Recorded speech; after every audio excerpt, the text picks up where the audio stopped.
आप देख रहे हैं न्यूज नाउ 24/7। ताज़ा खबरों के लिए हमारे साथ बने रहें। बीजेपी सांसद अनुराग ठाकुर ने कहा, राहुल गांधी और उनकी कांग्रेस पार्टी संविधान के प्रति अधिक प्रेम दिखा रही है। संविधान की कॉपी दिखाने और उस पर झूठी शपथ लेने से सच्चाई नहीं बदलेगी। अगर किसी ने संविधान का अपमान किया है तो वो कांग्रेस और गांधी परिवार है। क्या राहुल गांधी ने संविधान की प्रस्तावना भी पढ़ी है? इसमें कांग्रेस सरकार के काले कारनामों और संविधान विरोधी कृत्यों का वर्णन किया गया है।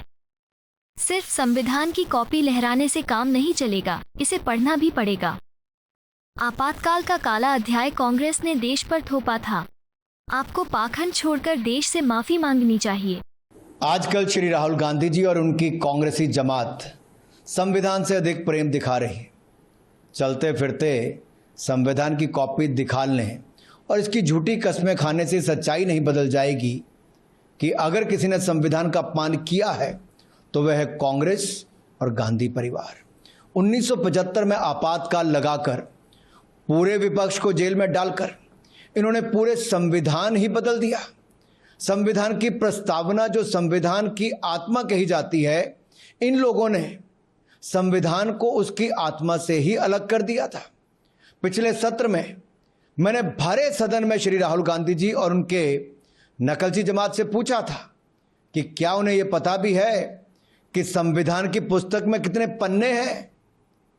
राहुल जी, आज मैं पूछता हूं कि राहुल गांधी जी जिस संविधान की कॉपी लोगों को दिखाते हैं, उन्होंने उसकी भूमिका, प्रस्तावना, प्रीफेस पढ़ा भी है।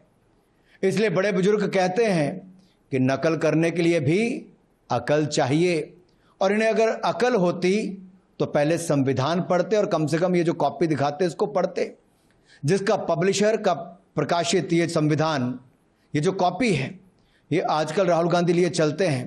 पहले इसकी भूमिका पढ़नी चाहिए और देश को बताना चाहिए उसमें लिखा क्या है। उसमें कांग्रेस सरकार के काले कारनामे और संविधान विरोधी करतूतों का वर्णन है।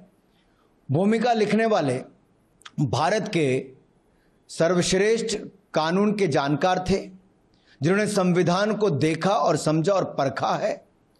और एक एडिशन, जो मैं इस एडिशन की बात कर रहा हूं, कि भूमिका में सुप्रीम कोर्ट के सीनियर एडवोकेट और पूर्व सॉलिसिटर जनरल के वेणुगोपाल लिखते हैं कि कांग्रेस सरकार न्यायपालिका को धमकाती थी और उसे अंजाम भुगतने की धमकी भी देती थी।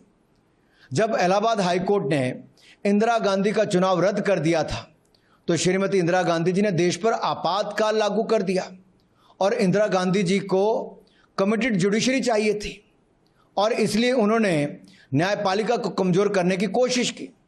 अपनी इस प्रस्तावना में के वेणुगोपाल जी आगे लिखते हैं, मैं आपको दिखा रहा हूं जो फॉरवर्ड उन्होंने लिखा है प्रस्तावना, और इसके कुछ अंश में आपको पढ़ के बताऊंगा भी।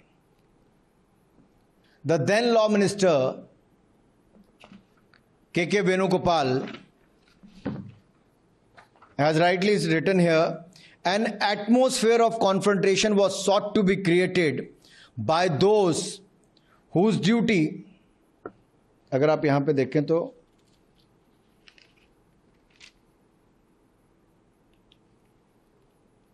an atmosphere of confrontation was sought to be created by those whose duty it was to see that they did not encroach upon the field which they did not legitimately belong to them. Nothing should be left undone now to ensure that such a situation did not reoccur. Even after the amendment, then confrontation continues, then I think it will be a bad day for the judiciary. न्यायपालिका को खुली चुनौती और धमकी दी गई, या तो हमें मनमानी करने दें या फिर अंजाम बुरा होगा। राहुल जी, क्या आप इस विषय पर बोलेंगे? और इसी एडिशन में वेणुगोपाल जी ने तो स्पष्ट लिखा है कि कैसे इंदिरा गांधी जी ने आपातकाल लगाकर देश के प्रजातंत्र और संविधान को रौंदा। अब इसके 7वें संस्करण की भूमिका पढ़कर सुना देता हूं, जिसमें शंकर नारायणन जी जो सीनियर एडवोकेट हैं वो क्या लिखते हैं।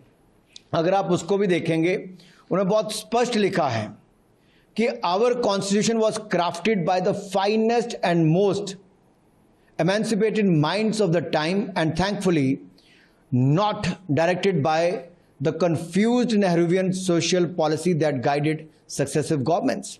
और अगर आप इसमें अगले पन्ने पर देखेंगे बड़ा स्पष्ट लिखा है, were it not for the strength of this document, Indira Gandhi would not have been compelled to end darkest episode in independent India by ending the emergency, and the nation's poorest would not have been empowered by the Right to Information Act.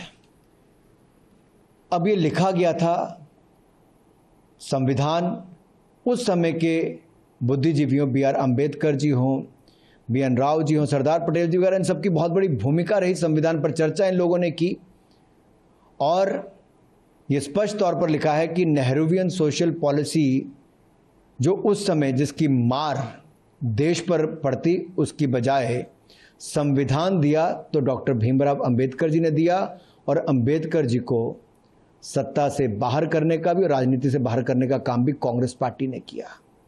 श्रीमान राहुल गांधी जी, इसको लहराने से काम नहीं चलेगा, पढ़ना भी पड़ेगा, और इसका प्रीफेस और फॉरवर्ड पढ़ेंगे तो आप इसको जवाब दीजिए कि आप इससे सहमत हैं जो के वेणुगोपाल जी ने और गोपाल शंकर नारायण जी ने लिखा है।